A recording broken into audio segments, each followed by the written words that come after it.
اعوذ باللہ من الشیطان الرجیم بسم اللہ الرحمن الرحیم یؤتی الحکمۃ من یشاء ومن یؤت الحکمۃ فقد اوتی خیرا کثیرا وما یذکر الا اولو الالباب وما انفقتم من نفقۃ او نذرتم من نذر فإن اللہ یعلمہ وما للظالمین من انصار ان تبدوا الصدقات فنعما ہی وان تخفوها وتؤتوها الفقراء فهو خیر لکم ویکفر عنکم سیئاتکم واللہ بما تعملون خبیر لیس علیک ھداھم ولکن اللہ یہدی من یشاء وما تنفقوا من خیر فلانفسکم الا ابتغاء وجہ اللہ وما تنفقوا من خیر یوفى الیکم وانتم لا تظلمون للفقراء الذین احصروا فی سبیل اللہ لا یستطیعون ضربا فی الارض یحسبهم الجاہل اغنیاء من التعفف تعرفهم بسیماهم لا یسألون الناس الحافا وما تنفقوا من خیر فإن اللہ به علیم الذین ينفقون اموالهم باللیل والنہار سرا وعلانیہ فلہم اجرهم عند ربهم ولا خوف علیہم ولا هم یحزنون۔ وہ جسے چاہے حکمت اور دانائی دیتا ہے، اور جو شخص کو حکمت اور سمجھ دیا جائے وہ بہت ساری بھلائی دیا گیا، اور نصیحت صرف عقل مند ہی حاصل کرتے ہیں۔ تم جتنا کچھ خرچ کرو یعنی خیرات اور جو کچھ نظر مانو، اسے اللہ تعالیٰ بخوبی جانتا ہے، اور ظالموں کا کوئی مددگار نہیں۔ اگر تم صدقے خیرات کو ظاہر کرو تو وہ بھی اچھا ہے، اور اگر اسے تم پوشیدہ مسکینوں کو دے دو تو یہ تمہارے حق میں بہتر ہے۔ اللہ تعالیٰ تمہارے گناہوں کو مٹا دے گا، اور اللہ تعالیٰ تمہارے تمام اعمال کی خبر رکھنے والا ہے۔ انہیں ہدایت پر لا کھڑا کرنا تیرے ذمے نہیں، بلکہ ہدایت اللہ تعالیٰ دیتا ہے جسے چاہتا ہے، اور تم جو بھلی چیز اللہ کی راہ میں دو گے اس کا فائدہ خود پاؤ گے۔ تمہیں صرف اللہ تعالیٰ کی رضامندی کی طلب کے لیے خرچ کرنا چاہیے۔ تم جو کچھ مال خرچ کرو گے اس کا پورا بدلہ تمہیں دیا جائے گا، اور تمہارا حق نہ مارا جائے گا۔ صدقات کے مستحق صرف وہ غربا ہے جو اللہ کی راہ سے روک دیے گئے، جو ملک میں چل پھر نہیں سکتے۔ نادان لوگ ان کی بے سوالی کی وجہ سے انہیں مالدار خیال کرتے ہیں۔ آپ ان کے چہرے دیکھ کر قیافے سے انہیں پہچان لیں گے، وہ لوگوں سے چمٹ کر سوال نہیں کرتے۔ تم جو کچھ مال خرچ کرو اللہ تعالیٰ اس کا جاننے والا ہے۔ جو لوگ اپنے مالوں کو رات دن چھپے کھلے خرچ کرتے ہیں ان کے لیے ان کے رب کے تعالیٰ کے پاس اجر ہے، نہ انہیں خوف ہے اور نہ غمگینی۔ یؤتی الحکمۃ من یشاء ومن یؤت الحکمۃ فقد اوتی خیرا کثیرا وما یذکر الا اولو الالباب۔ وہ جسے چاہے حکمت اور دانائی دیتا ہے، اور جو شخص حکمت اور سمجھ دیا گیا وہ بہت ساری بھلائی دیا گیا، اور نصیحت صرف عقل مند ہی حاصل کرتے ہیں۔ صدقات کی پوری بحث کے درمیان یہ چیز بیان کی گئی کہ ایک بہت بڑی نعمت اللہ رب العالمین کی ہے، حکمت اور دانائی، سمجھداری۔ یہ حکمت اور دانائی جس آدمی کے اندر آ جاتی ہے اس کے اندر کسی بھی کام کو کرنے کا صحیح فیصلہ لینے، صحیح قدم اٹھانے اور اس کام کے بارے میں صحیح طریقہ کار کو اختیار کرنے کی صلاحیت آ جاتی ہے۔ اسی لیے سماج اور معاشرے کے اندر بھی جس کی ذہانت، جس کی حکمت، جس کا تدبر، جس کی معاملہ فہمی اور معاملات میں گہرائی زبردست ہوتی ہے، لوگ اس سے رجوع کرتے ہیں، مشورہ کرتے ہیں اس سے۔ اللہ رب العالمین نے مختلف لوگوں کا تذکرہ قرآن میں کیا ہے جن کو اللہ نے حکمت اور دانائی عطا کی۔ میں نے پچھلے درس میں بتایا تھا کہ حضرت لقمان جن کی حکمت اور دانائی کے بے شمار واقعات زباں زد عام ہیں، یہ نبی نہیں تھے، لیکن اللہ تعالیٰ نے ان کا تذکرہ قرآن میں کیا، اور ان کے نام سے پوری ایک سورت ہے، اور اس میں انہوں نے جو اپنے بیٹے کو نصیحتیں کی اس کو بیان کیا۔ حضرت داؤد علیہ السلام بڑی زبردست قوت فیصلہ تھی ان کے اندر۔ اللہ تعالیٰ نے ان کے بارے میں ارشاد فرمایا کہ ہم نے داؤد کو حکمت عطا کی۔ تو حکمت ایک ایسی چیز ہے کہ اگر کسی آدمی کو مل جائے تو اللہ تعالیٰ نے اس کے بارے میں بیان فرمایا آگے کہ وہ کیا چیز پا گیا۔ لیکن یہ حکمت آتی کہاں سے ہے؟ کیا آدمی علم سے حکمت حاصل کر سکتا ہے؟ لوگوں پہ بہت زیادہ شاگردی کر کے حکمت حاصل کر سکتا ہے؟ معاملات بہت زیادہ سمجھ کر تجربے سے نہ۔ اللہ رب العالمین نے ارشاد فرمایا ہے وہ جسے چاہے حکمت اور دانائی دیتا ہے، یعنی یہ اللہ کی عطا ہے، اور اس عطا کو حاصل کرنے کا ذریعہ اللہ نے بیان فرما دیا۔ اللہ کے راستے میں مال کو خرچ کرنا اور نیکی کرنا، اللہ کو راضی رکھنا۔ جب اللہ کو آدمی راضی رکھتا ہے تو اللہ رب العالمین یہ چیز اس کو عطا کرتا ہے. اس کو حاصل کرنے کا ذریعہ اللہ نے بیان کر دیا ہے. یہ اللہ کی خاص عطا ہے. اللہ کے نبی صلی اللہ علیہ وسلم نے دعائیں سکھائی ہے. اللہم انی اسألک الہدیٰ، اے اللہ مجھ کو ہدایت دے، والتقیٰ تقوی دے، والعفاف پاک دامنی، والغنی اور اے اللہ غنی کر دے. ایسی دعائیں آپ کو ملے گی بار بار. اللہ کے نبی صلی اللہ علیہ وسلم دعا کرتے ہیں اللہم اصلح لی دینی الذی هو عصمۃ امری واصلح لی دنیای التی فیہا معاشی. دعائیں اللہ کے نبی صلی اللہ علیہ وسلم نے سکھائی. اللہم انی اسألک علما نافعا ورزقا واسعا وعملا متقبلا وشفاء من کل داء. یعنی اس میں ہر چیز میں آپ غور کیجئے کہ اللہ سے آدمی مانگے. اللہ تمام چیز کا، کائنات کا خالق و مالک ہے، اور اللہ تعالیٰ انسان کا، اس کے ایک ایک عضو کا خالق و مالک ہے. اور آج کے جدید دور میں تعلیم میں کہا جاتا ہے کہ انسانی جسم کا بادشاہ انسان کا دماغ ہے. اللہ تعالیٰ اس کو جب حکمت اور دانائی سے بھر دے ہوئے بس سمجھ لیجئے کہ آدمی کامیاب ہو گیا. اللہ تعالیٰ نے ارشاد فرمایا کہ اللہ ہے جو حکمت اور دانائی عطا کرتا ہے. اللہ کے نیک بندوں کا تذکرہ بہت سارا ملتا ہے. علامہ ابن تیمیہ رحمۃ اللہ علیہ، ان کی جو تفاسیر ہے اور جو خدمات ہے دین کے بارے میں، اور جو گہرا تدبر علم تھا ان کے پاس جو اللہ نے عطا کیا تھا، کہ آپ اگر واقعات پڑھیں گے تو بہت سارے واقعات ان کے ملتے ہیں کہ اللہ تعالیٰ نے کیسی ذہانت عطا کی تھی. ایک بڑا مشہور واقعہ ہے کہ دیکھیے ہمارے یہاں بعض مرتبہ فلاسفہ ایک جملہ کہتے ہیں، بڑا خوبصورت لگتا ہے وہ کہنے میں، لیکن جب اس جملے پر گہرائی سے غور کیا جائے تو بالکل الٹ رہتا ہے وہ جملہ. لیکن آدمی کو اتنا حکیم، اتنی حکمت ہونا چاہیے کہ جملے کی تہہ تک پہنچ جائے. دیکھیے ایک تاجر بغداد آیا، تو بغداد میں ایک رئیس تھا طرطوس نامی. یہ بڑا برا آدمی تھا اور علامہ ابن تیمیہ رحمہ اللہ کے ہمیشہ پیچھے لگا رہتا. اس کی دربار میں رسائی تھی، بڑا اثر رسوخ تھا اس کا. تو کسی تاجر سے اس نے مال خریدا، اور مال خریدنے کے بعد پیسہ دینے میں ٹال مٹول کرنے لگا. تو لوگوں نے کہا کہ تم علامہ ابن تیمیہ رحمہ اللہ کے پاس جاؤ، وہ تمہارا مسئلہ انشاءاللہ حل کر دیں گے.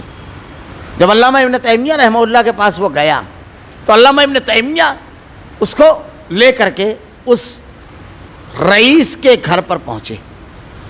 تو طنز کرنے کے لیے وہ کیا کہتا ہے، جملے پر غور کیجیے. عام حالات میں آدمی یہ جملہ جب پڑھے گا تو کہے گا کہ بڑا خوبصورت جملہ ہے، لیکن بالکل غلط جملہ ہے. کیا کہتا ہے وہ کہتا ہے کہ جب کسی عالم کو کسی امیر کے دروازے پر دیکھو تو دونوں کو برا جانا. جملے پر غور کیجیے. کہتا ہے جب کسی عالم کو کسی امیر کے دروازے پر دیکھو تو دونوں کو برا جانو، اور جب کسی امیر کو کسی عالم کے دروازے پر دیکھو تو دونوں کو اچھا جانا. کیونکہ عالم زر پرست تو ہے اس لیے امیر کے گھر پر گیا، جملے کا جو مطلب تھا. اور زر پرست تو دولت مند آدمی علم کا دل دادا ہے اس لیے عالم کے دروازے پر گیا. یہ علامہ ابن تیمیہ پر بظاہر اس نے چوٹ کرنے کی کوشش کی، کیونکہ آپ اس کے در پر آئے تھے. آپ نے مسکرا کر کے جواب دیا. دیکھیے فلسفہ الگ چیز ہے، حکمت الگ چیز ہے، اچھے جملے الگ چیز ہے، حکمت اور دانائی اللہ دیتا ہے. علامہ ابن تیمیہ رحمہ اللہ ارشاد فرماتے ہیں کہ فرعون تجھ سے کہیں زیادہ بدتر تھا، اور حضرت موسیٰ علیہ السلام مجھ سے کہیں زیادہ افضل. دن میں کئی مرتبہ اللہ کے دین کی دعوت دینے اس کے در پر جاتے تھے بادشاہ کے. یہ دیکھنا ہے کہ کس غرض سے گیا، یہ نہیں دیکھنا ہے. یہ بالکل غلط فلسفہ ہے. اللہ کے نبی صلی اللہ علیہ وسلم نے مشرکین مکہ کو جا کر کے دعوت دی. علامہ ابن تیمیہ رحمہ اللہ کے واقعات پڑھ گئے جسے حکمت دی گئی. یہ معمولی انعام نہیں ہے اللہ تعالیٰ کا. علامہ ابن تیمیہ رحمۃ اللہ علیہ کے پاس ایک مرتبہ کچھ لوگ آئے اور آگے کہنے لگے کہ ہم اپنے گھوڑوں کو جب نصیریوں کی قبر پر لے کر جاتے ہیں تو اچھے ہو جاتے ہیں، اور جب امام شافعی اور امام بخاری رحمہ اللہ کی قبروں پر لے کر جاؤ تو اچھے نہیں ہوتے. تو دیکھیے بظاہر اس سوال کا تعلق دلیل یا دینی مسئلے سے نہیں لگتا ہے، انہیں ایک عجیب قسم کا سوال ہے. تو آپ نے پوچھا یہ بتائیے کہ جب تم نصیریوں کی قبروں پر لے جاتے ہو، نصیری کس کو کہتے ہیں؟ رافضیوں میں شیعوں میں ایک فرقہ ہے، غالب فرقہ، سب سے غالب فرقہ ہے. یہ جو ملک شام میں بشار جو ہے جس نے 20 لاکھ سنی مسلمانوں کا قتل عام کیا، یہ وہی ہے، نصیری ہے. یہ لوگ حضرت علی رضی اللہ تعالیٰ عنہ کو خدا کہتے ہیں. کہ اللہ نے اپنا نام علی رکھا اور زمین پر رہا. اسی لیے یہ جو افسانہ مشہور ہے, کہانی کہ حضرت علی رضی اللہ تعالیٰ عنہ کی قبر نہیں ہے, انہی لوگوں نے مشہور کی, جبکہ آپ کو شہید کیا گیا, آپ کی قبر موجود ہے کوفہ کے اندر حضرت علی رضی اللہ تعالیٰ عنہ کی. تو خیر, تو نصیریوں کی قبروں پر جب گھوڑے لے کر جاتے ہیں تو کہتے ہیں اچھے ہو جاتے ہیں. کہا کرتے کیا ہے گھوڑے وہاں جانے کے بعد, وہاں سے لوٹنے کے بعد, کیا ان کا پاخانہ ہونے لگتا ہے؟ تو کہا ہاں پاخانہ ہونے لگتا ہے گھوڑوں کو. تو ابن تیمیہ رحمۃ اللہ علیہ کہتے ہیں ان کو اچھا ہی ہونا چاہیے, کیونکہ مردے کو قبر میں جب عذاب ہوتا ہے تو جن اور انسانوں کے علاوہ سب سنتے ہیں. اب تم نصیریوں کی قبروں پر جب لے کر جاتے ہو تو ان کے چیخنے چلانے کی آواز سے گھوڑے خوفزدہ ہو جاتے ہیں اور ان کو دست ہونے لگتا ہے, پیٹ صاف ہو جاتا ہے, اچھے ہو جاتے ہیں. اب تم امام بخاری اور امام شافعی رحم اللہ کی قبروں پر یہ کہاں چیزیں پاؤ گے؟ انہوں نے تو دین کی خدمت میں اپنی عمر لگا دی. حکمت. ایسے واقعات علامہ ابن تیمیہ, دیگر صحابہ اکرام کے واقعات دیکھیے کہ ان کی حکمت و دانائی, انہوں نے کیسے جوابات دیے, کیسے اپنی بات کو رکھا. اللہ کے نبی صلی اللہ علیہ وسلم کے دور میں جو پہلی ہجرت ہوئی حبشہ, اسما نجاشی کے دربار میں کس خوبصورتی کے ساتھ صحابہ اکرام نے اپنے محفوظ ضمیر کو رکھا. ایسے بے شمار واقعات ملتے ہیں جس کو حکمت اور دانائی دی گئی. حضرت عمر رضی اللہ تعالیٰ نے ایک مرتبہ بیٹھے ہوئے تھے, ایک خاتون آئی اپنا مقدمہ لے کر کے, اور اس خاتون نے کہا کہ میرے شوہر روزانہ رات کو قیام کرتے ہیں. 2-3 مرتبہ یہ بات کہی, اس کے بعد جانے لگی. آپ بیٹھے ہوئے تھے, آپ کے ساتھ دیگر صحابہ کرام بیٹھے ہوئے تھے. ایک صحابی نے کہا امیر المومنین وہ اپنے شوہر کی شکایت کر رہی تھی. حضرت عمر رضی اللہ تعالیٰ عنہ نے کہا تم سمجھ گئے معاملہ؟ کہا ہاں. عورت کو بلوایا اور کہا تم اس کا فیصلہ کرو. حضرت عمر رضی اللہ تعالیٰ عنہ نے ان کو اختیار دیا. اب جب وہ خاتون آئی تو اس کے شوہر کو بھی بلوایا گیا. اس کے شوہر آئے, ان سے پوچھا گیا کیا تم روزانہ رات کو قیام اللیل کرتے ہو, رات بھر نماز پڑھتے ہو؟ کہا ہاں. کہا آج کے بعد تم روزانہ نماز نہیں پڑھو گے, 3 روز نماز پڑھو گے اور 1 روز اپنی بیوی کے حقوق ادا کرو گے. تو کہا ٹھیک ہے. یہ فیصلہ جب کر دیا گیا تو وہ لوٹے, دونوں میاں بیوی لوٹ گئے. حضرت عمر رضی اللہ تعالیٰ نے ارشاد فرمایا یہ بتاؤ تم نے یہ فیصلہ کہ 3 روز یہ پڑھیں گے نماز رات میں اور 1 روز بیوی کا حق ہے, یہ کس بنیاد پر کیا؟ تو کہا امیر المومنین اللہ نے 4 بیویوں کا حق دیا ہے آدمی کو, تو اس کا ایسے بھی چوتھے ہی دن نمبر آنے والا ہے. حکمت جس کو, کتنی باریک بات. ایسے واقعات ملیں گے آپ کو بے شمار. اللہ کے نبی صلی اللہ علیہ وسلم نے حضرت عمر رضی اللہ تعالیٰ عنہ کے بارے میں ارشاد فرمایا میری امت میں اگر کوئی محدث جس کی زبان وحی سے مل جائے تو حضرت عمر رضی اللہ تعالیٰ عنہ. اور کئی ایک معاملات ایسے ہیں کہ اللہ کے نبی صلی اللہ علیہ وسلم کو حضرت عمر رضی اللہ تعالیٰ عنہ نے ایک مشورہ دیا اور اللہ نے وحی نازل فرمائی آسمان سے حضرت عمر رضی اللہ تعالیٰ عنہ کے فیصلے کے بالکل مطابق. یہ جو بدر والا معاملہ ہے کہ بدر کے موقع پر دوسرے روز جب حضرت عمر رضی اللہ تعالیٰ عنہ گئے تو اللہ کے نبی صلی اللہ علیہ وسلم اور حضرت ابوبکر صدیق رضی اللہ تعالیٰ عنہ رو رہے تھے. واقعہ مشہور ہے. اور وجہ جب آپ نے پوچھی کہ رونے کی وجہ بتائیے تاکہ ایسی وجہ ہو تو میں بھی رو ورنہ تسلی دوں, کہا عذاب اس درخت کے پاس تھا لیکن اللہ نے یہ فیصلہ فرما دیا تھا کہ بدر کے شرکا جو ہیں ان کو فدیہ لے کر کے چھوڑ دیا جائے گا, اس لیے پکڑ نہیں آئی. حضرت عمر رضی اللہ تعالیٰ عنہ کی رائے تھی کہ اللہ کے نبی جتنے بھی مشرکین مکہ گرفتار ہوئے ہیں کسی کو نہیں چھوڑنا.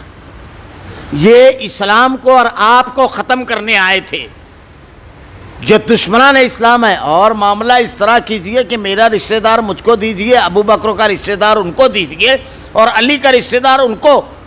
ہم اپنے رشتہ داروں کا معاملہ اپنے ہاتھ سے کریں گے تاکہ دنیا دیکھ لے وے ہمارا رشتہ صرف اور صرف اسلام کے ساتھ ہے. اور آپ تاریخ پڑھیے, میں اکثر کہتا ہوں انسانی تاریخ, اسلامی تاریخ نہیں, انسانی تاریخ کا سب سے عظیم مارکہ غزوہ بدر. اللہ نے ارشاد فرمایا بدر کے جتنے شرکا ہیں سب جنتی. اللہ نے آسمان سے قطار اندر قطار فرشتوں کو بھیجا. کیوں؟ ایک چیز جو میں اکثر کہتا ہوں بدروں میں جو ہوا تاریخ نے کبھی نہیں دیکھا. یہ نہیں تھا کہ چھوٹی اور بڑی تعداد ٹکرائی، بلکہ یہ کہ آدمی کو اپنے خون کے مقابل کھڑے ہونا تھا. آپ تاریخ پڑھیے، کلیجہ کانپ جاتا ہے اس میدان جنگ کے تصور سے کہ کیسے رشتہ داروں کے خلاف کھڑے تھے. حضرت ابوبکر صدیق رضی اللہ تعالیٰ عنہ کے سامنے آپ کا بیٹا کھڑا ہوا ہے، حضرت عمر رضی اللہ تعالیٰ عنہ کے سامنے آپ کا ماموں کھڑا ہوا ہے، حضرت علی رضی اللہ تعالیٰ عنہ کے سامنے آپ کا بھائی کھڑا ہوا ہے اور آپ کے چچا کھڑے ہوئے ہیں، حضرت عباس حضرت امیر حمزہ رضی اللہ تعالیٰ عنہ کے مقابل آپ کے بھائی کھڑے ہوئے ہیں، حضرت ابو عبیدہ بن جراح رضی اللہ تعالیٰ عنہ کے مقابل آپ کے باپ کھڑے ہوئے ہیں، حضرت مصعب بن عمیر رضی اللہ تعالیٰ عنہ کے مقابل آپ کے بھائی کھڑے ہوئے ہیں، حضرت عمار کے مقابل کھڑے ہوئے ہیں حضرت ان کے والد، ان کے چچا اور ان کے بھائی عتبہ، شیبہ، ولید، تینوں لوگ کھڑے ہوئے ہیں. حضرت اللہ کے نبی صلی اللہ علیہ وسلم کے مقابل کھڑے ہوئے ہیں آپ کے داماد حضرت عاص. پڑھ جائیے آپ تاریخ، کلیجہ کانپ جاتا ہے. اپنے جگر کے ٹکڑوں کے مقابل کھڑے ہو کر کے تلوار چلانا تھی، اپنے باپ کے مقابل. تاریخ پڑھیے، غزوہ بدر کو پڑھیے. حضرت عمر رضی اللہ تعالیٰ عنہ کے ماموں آپ کے مقابل آئے، آپ نے چھوڑا نہیں. ابو عبیدہ کے والد 3 مرتبہ، 2 مرتبہ آئے، آپ نے کہا ہٹ جائیے، تیسری مرتبہ آئے، اس کے بعد آپ نے تلوار نہیں روکی. حضرت ابوبکر صدیق رضی اللہ تعالیٰ عنہ کا بیٹا کہتا ہے ابا آپ میری زد میں آ چکے تھے تلوار کی، لیکن باپ نے اس لیے چھوڑ دیا. آپ نے ارشاد فرمایا اللہ کی قسم اگر تم میری تلوار کی زد میں آتا تو میرے ہاتھوں میں جنبش نہیں آتی. میں نے چند رشتے بتائے ہیں صرف غزوہ بدر کے کہ وہ کیسا مارکا تھا. تو اللہ تعالیٰ نے آیت نازل فرمائی کہ اگر ان کے بارے میں یہ فیصلہ نہ ہو چکا ہوتا، تقدیر میں نہیں لکھ دیا جاتا کہ ان کو جزیہ لے کر چھوڑ دیا جائے تو پکڑ آتی. ایسے بہت سارے واقعات ہیں. تو اللہ تعالیٰ نے جس کو حکمت دی، تو دینے والا کون ہے؟ حکمت اللہ. تو جو دینے والا ہے اس سے مانگیں گے یا لوگوں سے مانگیں گے؟ لوگوں کی صحبت میں رہ کر کے لوگوں کو یہ سب چیزیں ہیں سیکھنے کی، اہل علموں کی صحبت میں بیٹھنا، مختلف اساتذہ کا ہونا، لیکن مانگنا کس سے؟ علامہ ابن تیمیہ رحمۃ اللہ علیہ کی تفاسیر پڑھیے. وہ مسجدوں میں جا کر کے، شہر کے باہر کی مسجدوں میں جا کر کے رویا کرتے تھے اپنی پیشانی اللہ کی جناب میں رکھ کر کے، اور دعا کرتے تھے اللہ مجھ کو قرآن کا فہم اور تدبر عطا فرما رب العالمین. ہر فرقے کے خلاف، ہر فرقہ باطلہ کے خلاف لکھا ہے انہوں نے. علم کا وہ ایسا سمندر ہے علامہ ابن تیمیہ رحمہ اللہ جس کے کناروں کا پتہ نہیں چلتا. آپ کی وفات پر لوگوں نے کہا اگلے 200 سال تک ایسا کوئی شخص نہیں پیدا ہوگا. کون سا باطل فرقہ ہے جس کے خلاف انتہائی مدلل جواب علامہ ابن تیمیہ رحمہ اللہ نے لکھا ہے. اگر آپ تاریخ پڑھے تو لوگوں نے کہا ہے کہ اگر صرف 2 شاگرد آپ پیدا کر دیتے تو تاریخ میں زندہ رہنے کے لیے کافی تھے. ایک علامہ ابن کثیر رحمۃ اللہ علیہ، انہوں نے ایک کتاب لکھی قرآن کی تفسیر ابن کثیر. اس کے بعد قرآن کی ہر تفسیر میں اسی سے استفادہ کیا گیا. آپ قرآن کی کوئی تفسیر اٹھا کر دیکھ لیجئے، اس میں آپ کو تفسیر ابن کثیر کا حوالہ ملے گا. البدایہ والنہایہ بھی ان کی کتاب ہے. ان کے دوسرے شاگرد علامہ ابن قیم رحمہ اللہ جن کی خدمات بے مثال ہیں. یہ 2 شاگرد صرف، اور انہوں نے جو اپنے استاد کے بارے میں تذکرہ کیا ہے. تو حکمت اللہ سے مانگنا چاہیے اور وہ عمل کرنا چاہیے جس کی بنیاد پر اللہ تعالیٰ نے ارشاد فرمایا اور جو شخص سے حکمت اور سمجھ دیا گیا وہ بہت ساری بھلائی دے دیا گیا. اب آدمی کو سمجھ اور حکمت ہے تو اللہ کے راستے میں خرچ کرتا ہے.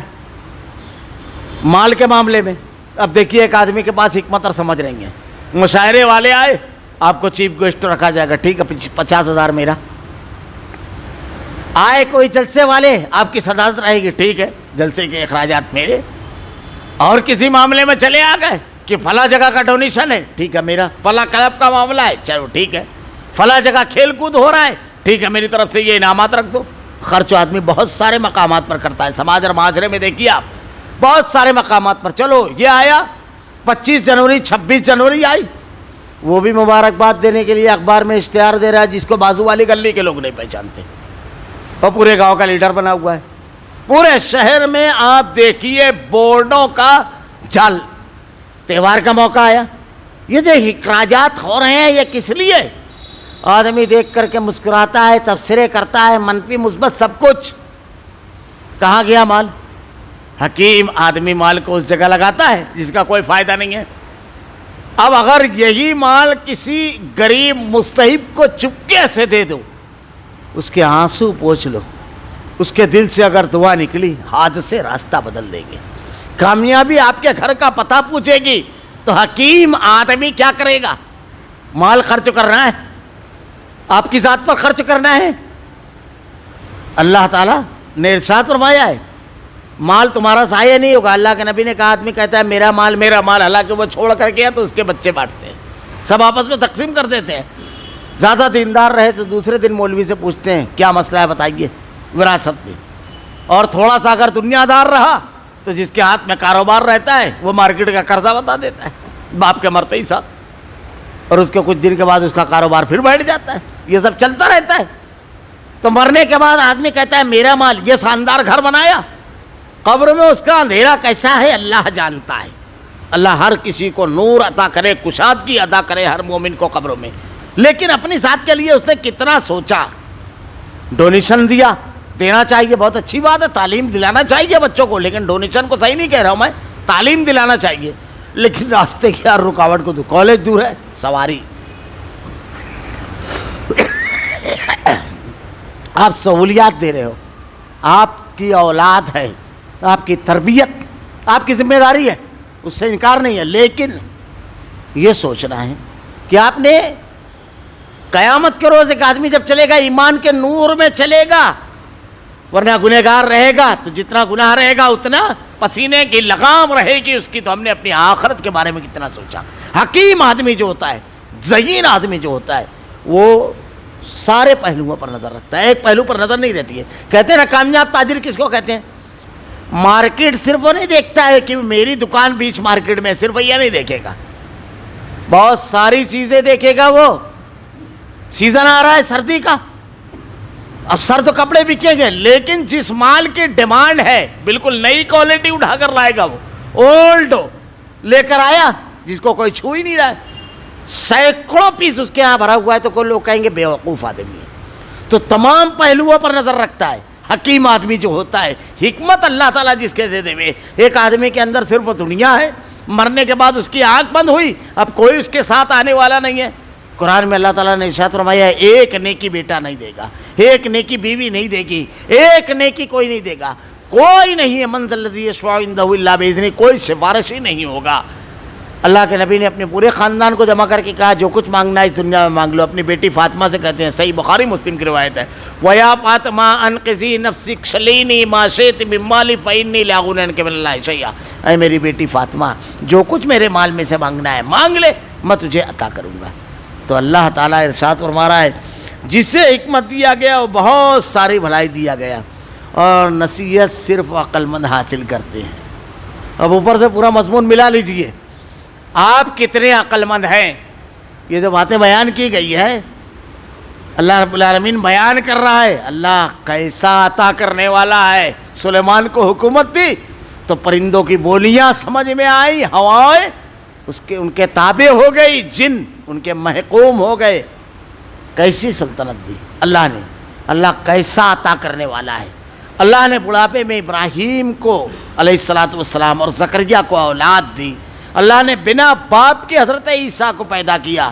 اللہ نے بنا باپ کے اور بنا ماں کے حضرت آدم اور حضرت حوا کو پیدا کیا۔ اللہ تعالیٰ ہر چیز پر قدرت رکھتا ہے، ہر چیز پر۔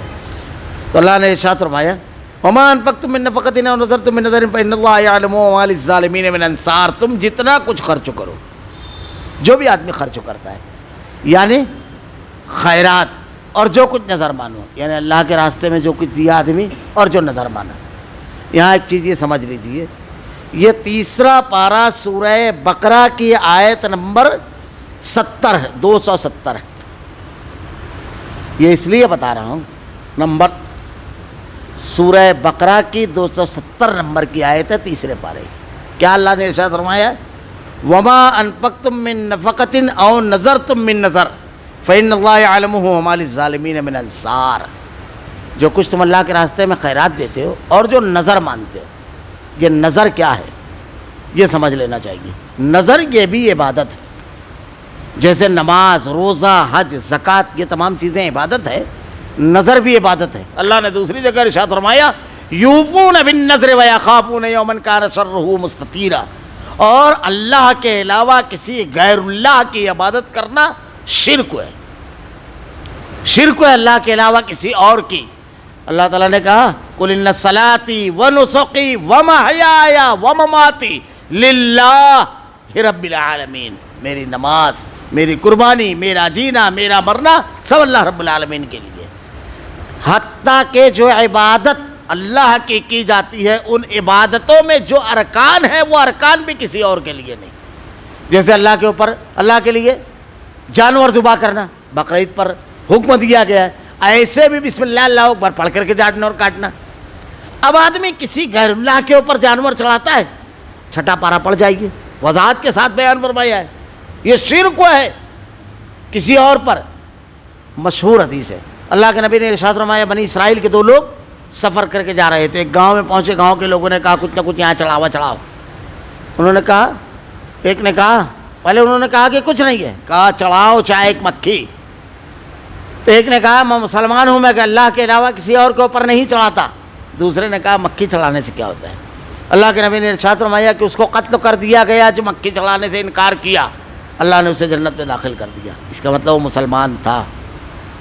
مکھی چڑھانے کی وجہ سے ایک شخص جہنم میں گیا. ہمارے ہاں پوری ڈیگ چڑھا کر کے لوگ اپنے آپ کو لا علمی کی وجہ سے مومن سمجھے ہوئے. شرک ہے یہ. اللہ کے علاوہ اللہ کے نبی صلی اللہ علیہ وسلم نے کسی کے نام کا کیا نظر نیاز، یہ سب چیزیں کی، نظر و نیاز کہ کوئی تعلیم دی. بڑا عجیب و غریب معاملہ یہ ہے کہ ہمارے یہاں الٹا سوال عبادت اور دین کے بارے میں کرتے ہیں. الٹا سوال کیسے؟ منع کہاں ہے؟ ہمارے یہاں پوچھتے ہیں منع کہاں ہے. اب اس کا جواب دینے پر آئے تو ایک قدم نہیں چل سکے آدمی. یعنی ابھی ہم نے عشاء کی نماز کتنی رکعت پڑھی؟ 4 پڑھی نا. اب کوئی 5 پڑھے اور کہے کہ منع کہاں ہے تو یہ سوال ہوگا؟ یہ سوال ہی نہیں ہوگا. اٹھائیے حدیث. اللہ کے نبی نے کیا کہا؟ من احدث فی امرنا ھذا ما لیس منہ فہو رد. اس دین میں ہر وہ چیز جس پر ہمارا حکم موجود نہیں ہے وہ باطل اور مردود ہے. حکم چاہیے عبادت میں اس بات کی دلیل چاہیے اور معاملات میں نفی کی دلیل. یعنی معاملات سب جائز ہے. آپ گھوڑے پہ چلتے ہو، کچر پہ چلتے ہو، اونٹ پہ چلتے ہو، ہانڈا پہ چلتے ہو، کار پہ چلتے ہو، ٹرک پہ چلتے ہو، کوئی فرق نہیں پڑتا ہے. ممانعت نہیں ہے، سب جائز ہے. لیکن معاملہ عبادات میں جب تک حکم نہ ہو کوئی چیز جائز نہیں ہے. کیونکہ آپ خود یہ سوال کرو گے. اب ایک آدمی نماز پڑھنے اذان دینے کے لیے کھڑا ہوا، اذان کا آخری کلمہ کیا ہے؟ لا الہ الا اللہ، یہی ہے نا. اگر کوئی کہے کہ کلمہ ہی پورا کر لیتے ہیں چلو محمد الرسول اللہ، تو بولنے دیں گے آپ؟ یہاں کہیں گے ممانعت کہاں ہے؟ دین میں واضح حدیث ہے من احدث فی امرنا، صحیح بخاری مسلم میں یہ روایت، من احدث فی امرنا ھذا ما لیس منہ فہو رد. اس دین میں ہر وہ چیز باطل اور مردود ہے جس پر ہمارا حکم موجود نہ ہو. اللہ کے نبی کا حکم چاہیے. بہت ساری روایتیں. حضرت عبداللہ ابن عباس رضی اللہ تعالیٰ عنہ نے کسی کو عصر کی نماز کے بعد طاؤس کو غالباً نماز پڑھتے ہوئے دیکھا. آپ نے روکا تو کہتے ہیں کیا مجھ کو اللہ نماز کی وجہ سے عذاب دے گا؟ کہا نہیں، نماز نہیں، نبی کی مخالفت کی وجہ سے عذاب دے گا. کیونکہ نبی صلی اللہ علیہ وسلم نے فجر اور عصر کے بعد کوئی نماز نہیں ہے. اگر آپ کی پہلے کی سنتیں رہ گئی ہے تو فجر بعد پڑھ سکتے ہیں. اور اس کی حدیث ہے. حدیث کی 3 قسمیں ہیں: قول، فعل، تقریر. قول جو آپ نے کہا، فعل جو آپ نے کیا، اور تقریر جو آپ نے کرتے ہوئے دیکھا اور نہ روکا. اللہ کے نبی ایک مرتبہ فجر کی نماز کے بعد ایک صحابی کو دیکھا، انہوں نے وہ نماز پڑھ رہے تھے. کہا اے فلاں یہ کون سی نماز ہے؟ کہا اللہ کے نبی میری پہلے کی جو سنتیں ہیں 2 وہ چھوٹ گئی تھی. اللہ کے نبی نے خاموشی اختیار کی ہوئی حدیث تقریر ہے، ورنہ آپ فوراً روک دیتے تھے. کیونکہ ایک صحابی کو آپ نے دیکھا نماز کھڑی تھی اور وہ نماز پڑھ رہے تھے. کہا تیری کون سی نماز؟ فرض نماز تھی. اقامت کے بعد کوئی نماز نہیں ہے، توڑ دینا چاہیے. نہیں ہے تو فجر کے بعد وہ پڑھ سکتے ہو، لیکن عصر کے بعد کوئی نماز نہیں ہے. اللہ کے نبی صلی اللہ علیہ وسلم کہ صحابہ حضرت عبداللہ ابن عمر رضی اللہ تعالیٰ عنہ ایک مسجد میں تشریف لے گئے. اذان دی مؤذن نے. اذان دینے کے بعد کہتا ہے حی علی خیر العمل، آؤ اچھے عمل کی طرف. 3 مرتبہ اس نے پکارا. تو آپ نے حضرت عبداللہ ابن عمر رضی اللہ تعالیٰ عنہ نے کہا یہ اذان کے بعد کہاں لوگوں کو پکارنے کے لیے؟ کہا اذان کافی نہیں تھی، چلو اس مسجد میں نماز نہیں پڑھنا ہے، بدعتی آدمی ہے یہ. اللہ کے نبی نے جو بتایا اس کو کافی نہیں لگا، اس پر مطمئن نہیں ہے کہ اللہ کے نبی نے جو بیان کیا ہو گئی بات. ایسے واقعات آپ کو قدم قدم پر ملیں گے. یہاں اللہ تعالیٰ نے ارشاد فرمایا نظر، یہ نظر عبادت ہے، یہ غیر اللہ کے لیے جائز نہیں ہے. نظر یہ ہے کیا چیز؟ نظر جائز چیز میں صرف مانگی جا سکتی ہے، ناجائز نہیں. اگر آدمی نے نظر مانی تو اسے پوری کرنا ہے، لیکن اگر ناجائز نظر ہے تو اس کو پوری نہیں کرنا ہے. جائز نظر اگر اس نے مانی کہ جیسے مثلاً آدمی یہ نظر مانتا ہے کہ میری فلاں فلاں چیز ہو جائے گی، فلاں فلاں کام ہو جائے گا، فلاں چیز سے وہ ہو جائے گی، پریشانی دور ہو جائے گی، یہ چیز ہو جائے گی تو میں اتنا اتنا صدقہ کروں گا. تو یہ نظر اگر اس نے مانی ہے تو اس کو پورا کرنا ہے، کیونکہ یہ اللہ سے ایک قسم کا عہد و میثاق ہے. اور اللہ تعالیٰ نے ارشاد فرمایا ان العہد کان مسئولا، اللہ تعالیٰ تم سے عہد کے بارے میں سوال کیا جائے گا، پوچھا جائے گا. تو ایسی نظر جو جائز اور درست ہے اگر آدمی مانتا ہے تو اس کو پوری کرنا ہے.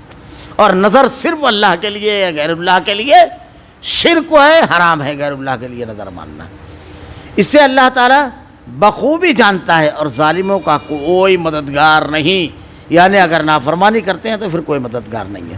ان تبدوا الصدقات فنعما هي وان تخفوها وتؤتوا الفقراء فهو خير لكم ويكفر عنكم سيئاتكم والله بما تعملون خبير. اگر تم صدقے خیرات کو ظاہر کر دو تو بھی وہ اچھا ہے، یعنی اعلانیہ کر دے تو آدمی. اور اگر تم اسے پوشیدہ مسکینوں کو دے دو تو یہ تمہارے حق میں بہتر ہے. دیکھیے دونوں پہلو اس لیے بیان کیے گئے ہیں. بعض مقامات ایسے ہوتے ہیں جہاں ظاہر میں دینا ضروری ہوتا ہے. یعنی ظاہر کرنا کیوں ضروری ہوتا ہے؟ تاکہ لوگوں کو تحریک ملے، لوگ بڑھ بڑھ کر کے دے. اللہ کے نبی صلی اللہ علیہ وسلم نے ایک صحابی کے لیے جمع کیا تو لوگوں نے بڑھ بڑھ کر کے دیا. اللہ کے نبی صلی اللہ علیہ وسلم نے تبوک کے موقع پر جو لوگوں سے کہا کہ اللہ کے راستے میں مال دو تو حضرت عثمان ذو النورین رضی اللہ تعالیٰ عنہ نے 6.25 کلو سونا، 800 اونٹ ماں پالان کے اور 200 گھوڑے، اللہ کے نبی نے آپ کو 6 مرتبہ جنتی حضور ایک بشارت یہیں دی تھی. حضرت عبد الرحمن بن عوف رضی اللہ تعالیٰ عنہ انہوں نے بھی 6.25 کلو سونا تبوک کے موقع پر دیا. ایک صحابی تھے انہوں نے 1300 ٹن کھجوریں، بالکل ایسے پہاڑ نظر آ رہا تھا. ٹن نمبر کے حساب والوں سے پوچھئے کیا بنے گا، کھل کر کے دی. ایک صحابی جب مال لے کر آئے تو بوجھ ان کو عاجز کیے ہوئے تھا. حضرت عمر فاروق رضی اللہ تعالیٰ عنہ آدھا مال لے کر آئے. ابو بکر صدیق رضی اللہ تعالیٰ عنہ پورا جو کچھ گھر میں تھا سب لے کر کے آ گئے. اللہ کے نبی نے پوچھا تو ارشاد فرمایا اللہ پر توکل اور نبی کی تعلیمات گھر چھوڑ کر آئے ہو. اللہ کے نبی صلی اللہ علیہ وسلم نے پوچھا. تو اللہ کے راستے میں کبھی ضرورت پڑتی ہے بڑھ کر کے. اب جیسے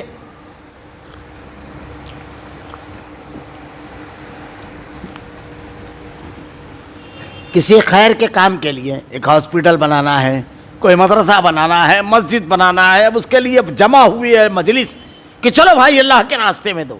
یہ کس کی عزت نفس کا معاملہ نہیں ہوگا. یا ایک ایسا ادارہ بنانا ہے جو غربا اور مساکین کی مدد کرے گا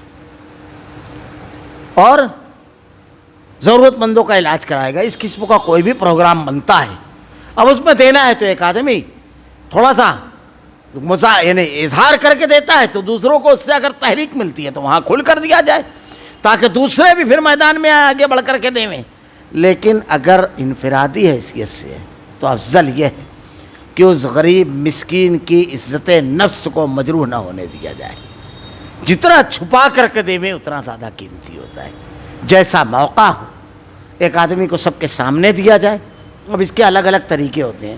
جیسے آدمی کبھی کسی کو دے رہا ہے تو کسی ذریعے سے بھیجے گا، آپ نے بیچ میں کو لگا دیا، اسی سے بات اوپن ہو گئی، اسی سے بات کھل گئی، اس کی عزت نفس مجروح نہ ہو.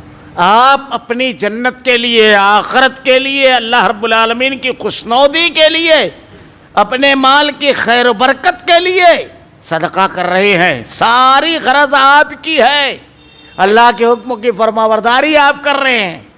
اب یہ تمام چیزیں ضائع کروانے کے لیے شیطان کیا کرواتا ہے؟ ایک آدھا ایسی چیز کروا دیتا ہے کہ بس سب کے سامنے ہو جاتا ہے. جیسے ہم نے کئی واقعات ایسے نظر آئے کہ آدمی کس طریقے سے معاملہ کرتا ہے.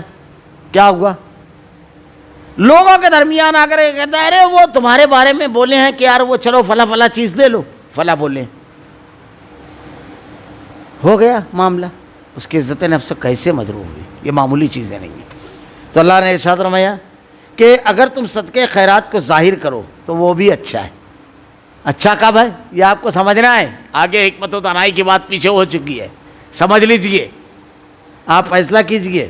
اور اگر تم اسے پوشیدہ مسکینوں کو دے دو تو تمہارے حق میں بہتر ہے، اللہ تعالیٰ تمہارے گناہوں کو مٹا دے گا۔ صدقے کے ذریعے بہت سارے جو فائدے ہیں اس میں سے ایک ہی ہے، لیکن آگے جو ایک جملہ کہا گیا ہے ہم کیا کر رہے ہیں اس کی وضاحت کر رہے ہیں۔ وہ جملہ اللہ تعالیٰ تمہارے اعمال کی خبر رکھنے والا ہے۔ صدقہ اللہ کے راستے میں آدمی دیتا ہے، اللہ کے حکم پر دیتا ہے، اللہ کی رضا اور خوشنودی کے لیے دیتا ہے۔ اب اللہ تعالیٰ علیم و خبیر ہے، ہر چیز کو جانتا ہے، لطیف، بڑا باریک بین ہے۔ چاہے آپ اعلانیہ دے رہے ہو تو آپ کا مقصد کیا ہے کہ لوگ خوب بڑھ بڑھ کر کے دیں اور تاکہ یہ کام جلدی سے پائے، تکمیل تک پہنچے۔ اللہ وہ بھی جانتا ہے آپ کے دل کی کیفیت، اور وہیں پر بھی آپ نے چپکے سے دے دیا، کسی کو خبر بھی نہیں ہوئی، یہ بھی اللہ تعالیٰ جانتا ہے۔ تو آپ جو کر رہے ہو اس کی پوری خبر ہے، اور اس علیم و خبیر ذات کو جب خبر ہے تو وہی اجر دینے والا ہے، اس لیے اس کو ذہن میں رکھا جائے۔ یہ آیت کا ترجمہ کر کے یہ اتنا بیان کر دیتا ہوں، پھر لیس علیک کا اس پر ہلکی سی تفصیل بیان کر کے پھر آئندہ ہفتہ انشاءاللہ۔ لیس علیک ہداہم ولکن اللہ یہدی من یشاء وما تنفقوا من خیر فلانفسکم الا ابتغاء وجہ اللہ وما تنفقوا من خیر فلانفسکم وما تنفقون الا ابتغاء وجہ اللہ وما تنفقوا من خیر یوفى الیکم وانتم لا تظلمون۔ انہیں ہدایت پر لا کھڑا کرنا تیرے ذمہ نہیں، جس کو ہم صدقہ دے رہے ہیں۔ یہ حضرت عبداللہ ابن عباس رضی اللہ تعالیٰ عنہ کہتے ہیں کہ یہ آیت ہمارے بارے میں نازل ہوا یہ کہ صحابہ کرام جب ایمان لائے تو ان کے بہت سارے رشتہ دار مشرک تھے۔ صدقات کی بات ہے، یہ زکوٰۃ غیر مسلم کو نہیں دینا ہے، صدقہ غیر مسلم کو دے سکتے ہیں، صدقہ غیر مسلم کو دے سکتے ہیں۔ تو ان کے رشتہ دار جب آتے تھے تو ایک پس و پیش بہرحال ہوتا تھا کہ یہ شرک وہ کرتا ہے، یہ بت پرستی میں ڈوبا ہے، تو اس کو دے کیسے؟ تو اللہ تعالیٰ نے کہا ہدایت دینا تمہارا کام نہیں ہے، ہدایت دینا تو اللہ کا کام ہے۔ اللہ تعالیٰ نے ارشاد فرمایا اللہ تعالیٰ ہدایت اللہ دیتا ہے جسے چاہتا ہے، تم جو بھلی چیز اللہ کی راہ میں دو گے اس کا فائدہ پاؤ گے، یعنی تمہاری نیکیاں ضائع نہیں ہوگی، تم جو بھلائی اور خیر کرو گے اس کا فائدہ ملے گا۔ یہ بڑی اہم چیز ہے، ہمارے یہاں یہ خامی بہت زیادہ پائی جاتی ہے۔ آدمی کسی کے پاس مدد کے لیے جائے تو دینے والا پہلے مالک یوم الدین بنتا ہے، نماز پڑھتا ہے پانچوں ٹائم کی، کیا کیا کرتا ہے اس کا حساب کتاب لینا شروع کر دیتا ہے۔ آپ حساب کتاب لے رہے ہیں، آپ کیا کر رہے ہیں، آپ کا کام ہے یہ سب، آپ کا کام ہے اس کو نماز کی تلقین کرنا عام حالات میں، اس کو سمجھانا، اس تک کے دین کی بات پہنچانا۔ آپ مالک یوم الدین نہیں ہے۔ ادارے وغیرہ جو بنائے جاتے ہیں غربا اور مساکین کی مدد کے، جو میڈیٹر ہیں، جب مال غربا اور مساکین کا رہتا ہے، کسی ادارے کو کوئی شخص نے مال دیا تو اس کا مقصد یہ ہوتا ہے کہ یہ ادارہ مستحقین کو ان تک پہنچاتا ہے، تو وہ میڈیٹر ہے، صاحب مال نہیں ہے، دینے والے نے دے دیا، اب وہ مال کس کا ہے؟ غربا کا ہے، لیکن یہ میڈیٹر حاکم بن جاتے ہیں۔ اس کی تفصیلات انشاءاللہ میں آئندہ ہفتہ کچھ اختصار کے ساتھ بیان کروں گا۔ یہ بہت بڑی خامی ہے جو ہمارے یہاں پائی جاتی ہے، اور اللہ تعالیٰ نے اس کتاب ہدایت میں ہر وہ نیکی جو ہم کرنے جاتے ہیں اور جس کو شیطان ضائع کرواتا ہے، میں ایک واقعہ اکثر بیان کرتا ہوں کہ نیکی جب آدمی کرتا ہے اور سوکھتا نہیں ہے، اس کا مزاج ہوتا ہے، تو شیطان کا طریقہ کار یہ ہے کہ اس نیکی کو ضائع کرنے والی کوئی چیز کرا دے۔ مجھ سے ایک شخص نے فون کر کے سوال کیا کہ حضرت میرے پڑوس میں دعوت ہے، میں اس میں جاؤں یا نہیں جاؤں؟ تو میں نے کہا بھائی دعوت میں جانے نہیں جانے کا مولوی سے کیا تعلق؟ اللہ کے نبی کی صاف حدیث ہے، دعوت دے تو دعوت قبول کرو، صحیح بخاری کی روایت ہے، مومن کے اوپر 6 حقوق ہیں۔ تو ہمارے یہاں دیکھیے جب تلخی ہوتی ہے تو کہتے ہیں کہ کارڈ لے کر مت آنا، آتا ہے تو آدمی بول دیتے ہیں نہیں آؤں گا۔ یہ جو سب چیزیں ہیں یہ سمجھنے والی ہے، مومن کے اوپر جو حقوق ہیں وہ خیر۔ تو میں بولے وہ کہنے لگا اصل میں مسئلہ یہ ہے کہ وہ جواڑی ہے۔ میں نے کہا اس کی ٹوٹل آمدنی جوئے کی نہیں، کاروبار تو اچھا خاصا ہے لیکن کھیلتا بھی ہے اور جیتتا بھی ہے اور ہارتا بھی ہے اور مال میں مکسنگ ہے۔ تو میں نے کہا اچھا، تو آپ اس کا مطلب یہ کہ اگر آپ وہاں دعوت میں نہیں جائیں تو مجھ کو یہ بتائیے، آپ نے کبھی اس کو سمجھایا تنہائی میں کہ جوا کھیلنا حرام ہے اور یہ کمائی حلال، آپ کی محنت کی کمائی اب اسی میں حرام ملا دیتے ہیں، کتنی بری بات ہے، سارا مال خراب ہو جاتا ہے؟ تو کہنے لگے نہیں۔ میں پھر کہا اب آپ یہ کریں گے کہ آپ کا کام تھا اصلاح کرنا، کیونکہ اللہ نے ہم کو اسی کے لیے بھیجا ہے، لوگوں کو معروف کی طرف بلانا اور منکرات سے روکنا، اس کے لیے برپا کیا ہے، ہمارا کام یہ تھا۔ تو میں نے کہا کہ اب آپ یہ کریں گے کہ جب کوئی آپ سے پوچھے گا کیوں بھائی کیوں نہیں گئے، تو آپ بولیں گے کہ اس کا مال حرام کا ہے، یعنی وہ حرام خور ہے پورے معاشرے کو، اب آپ بتائیں گے اور یہ بتائیں گے کہ مجھ کو حرام نہیں چلتا، میں بہت متقی ہوں۔ تو اپنے تقوی کا اشتہار اور اس کو بدنام کرنے کا کام کرنا ہے آپ کو، دین کے نام پر، دین کے آڑ میں۔ آپ کا جو کام تھا آپ نے کیا، اور جب اس کو یہ معلوم پڑے گا کہ آپ نے لوگوں سے یہ کہا ہے تو بدلے میں وہ کچھ نہ کچھ جوابی کارروائی کرے گا تو دشمنی ڈال دے گا۔ تو یہ کام شیطان آپ سے جو کروانا چاہتا ہے، نیکی نہیں، نیکی کے نام پر فساد۔ دیکھیے شیطان کی چالیں بڑی خطرناک ہیں، اسی لیے اللہ تعالیٰ نے قرآن میں، میں اکثر کہتا ہوں، حضرت آدم علیہ السلام کے واقعے میں شیطان کی اسی چال کو پیش کیا ہے۔ دارو پیے تو آدمی سمجھ جاتا ہے کہ یہ شراب ہے، یہ شیطان کے راستے پر ہے، جوا کھیلے تو سمجھ جاتا ہے زنا قتل ہو، لیکن جو چالیں شیطان کی ہے، دین کے نام پر دین سے دور کرنا، یہ شیطان کی چال۔ حضرت آدم کو کیا کہا، اور اماں حوا کو، جنت میں تو کچھ تھا ہی نہیں ایسا، الا ان تکون ملکین او تکون من الخالدین، فرشتے بن جاؤ گے اور ہمیشہ کے لیے جنت کے نام پر جنت سے نکلوایا، یہ درختوں کا پھل کھاؤ فرشتے ہو جاؤ گے، حالانکہ یہ تو مسجود ملائک تھے۔ ہمیشہ کی جنت کے اندر ہی تو تھے، جنت کے نام پہ جنت کے باہر، تو دین کے نام پر بے دینی۔ بھئی یہ ہے، یہ جو حکمت بیان کی گئی نا آگے آیت میں، یہی آدمی فیصلہ کرنے میں چوکتا ہے۔ خیر، میں نے اس سے کہا تو کہنے لگا کہ اب کیا کروں؟ تو میں نے کہا اب کیا کروں، یہ کرو کہ آپ دعوت میں جاؤ، پیٹ میں درد ہے، کان میں درد ہے، ناک میں درد ہے، کہاں درد ہے وہ آپ بولنا، آپ سمجھو، کھانا مت کھاؤ لیکن شریک رہو، اور جب یہ سب ہو جائے تو پھر تنہائی میں اس کو کہو۔ دیکھیے اللہ تعالیٰ ہدایت دینے والا ہے، اس نے یہ کیا کہ وتھ فیملی شریک رہا، کھانا نہیں کھایا ان لوگوں نے، اور اتنے حکیمانہ انداز میں کہ کسی کو احساس نہیں ہونے دیا۔ بس اس کا معاملے میں تھوڑا سا احساس ہوا تو اس نے پیٹ کی گڑبڑ کا بہانہ کر دیا کہ منع کیا گیا ہے، یہ وہ ڈاکٹر نے منع کیا، ایسا بول دیا۔ اب وہ اپنے گھر بلایا 8 دن بعد اس کو فیملی کے ساتھ، اور کہا کہ میں تم سے بہت زیادہ محبت کرتا ہوں مگر تم مجھ سے محبت نہیں کرتے۔ کہا ایسا نہیں ہے؟ کہا ہاں، تم نہیں چاہتے کہ میں تمہارے یہاں کھاؤں، بتائیے۔ پھر وہ حرام کا پورا روایتیں اور آیتیں وغیرہ سنایا اور کہا تم اپنے مال کو اس میں مکس کر دیتے ہو، بھلا بتاؤ کیا کروں میں؟ وہ رونے لگا بیان کرتے ہوئے، خود بھی اور اس کی بھی آنکھیں بہہ گئی۔ تو کہا تم اس روز نہیں، مگر تمہاری عزت سنبھالنا تھا، مجھ کو، میں کھانا نہیں کھایا لیکن تمہاری عزت بہت اہم تھی کہ تم بے عزتی نہ ہو، اور دین پر بھی عمل میرے لیے ضروری تھا، دونوں چیزیں میں نے ایک ساتھ کی۔ وہ اتنا احساس ہوا اس کو، میاں دونوں رونے لگے، میاں بیوی، اور اس نے کہا آج کے بعد انشاءاللہ، توبہ کی اس نے الحمدللہ۔ تو یہ جو بیان کیا گیا ہے، ہم جو نیکی کر رہے ہیں اس نیکی کو شیطان ضائع کرواتا ہے، اللہ تعالیٰ نے ضائع ہونے سے بچانے کی ساری حکمتیں بیان کر دی ہے۔ قرآن و حدیث جس کو مل گیا، جس کو اللہ تعالیٰ نے حکمت دے دی، کہ بس وہ کامیاب ہو گیا۔ یہاں پر بس اصل چیز یہی رہتی ہے کہ آدمی مسئلے پر غور کرتا ہے تو خاص پہلو مسئلے کا کیا ہوتا ہے؟ خاص پہلو یہ ہوتا ہے کہ وہ اپنے بارے میں غور کرے، اگر میں اس کی اصلاح کرنے میں کامیاب ہو گیا تو اللہ کے نبی نے حضرت علی رضی اللہ تعالیٰ عنہ سے کہا کہ سرخ اونٹ سے بہتر ہے اگر کوئی ایک آدمی ہدایت پا جائے تو سمجھ لیجئے اس کی ہدایت مل گئی، ہماری آخرت سنور گئی۔